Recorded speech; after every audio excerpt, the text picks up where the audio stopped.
But one particular time we did have our match briefing. He said, so girls, I'm not going to be too difficult for you in terms of throw-ins, because I know you're female and throw-ins are quite difficult for girls. I think language is extremely powerful, and certainly as a young woman growing up, you would hear the phrase, you throw like a girl or you play like a girl, and you didn't want to play like a girl.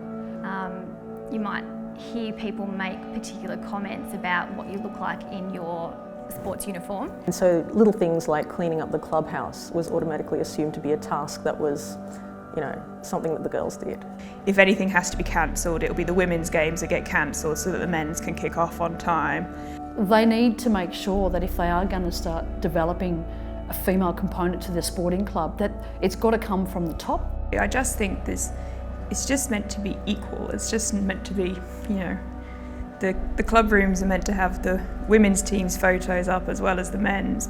I think that clubs will be improved if they don't try and emulate their experience from when they were a child, but actually look to improve the experience. Actually having more women present at the club, on the management committee, or whether that just be present at the club, definitely I think would make it more comfortable for women, but it's also about sort of trying to address those barriers and address those things that actually prevent women from participating in sport. So whether it might be providing childcare or adjusting the uniform.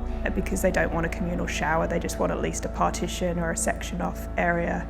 I'm actually really feeling very positive, but I think we just have to keep speaking up for ourselves. People are malleable and they're flexible, and people inherently are good, and they want to be able to bring goodness to people's lives, and they'll come with you on your journey if they appreciate and understand it. And I think what we're trying to achieve now and what we're working towards now, we wouldn't have been there if men and women haven't supported us on our journey.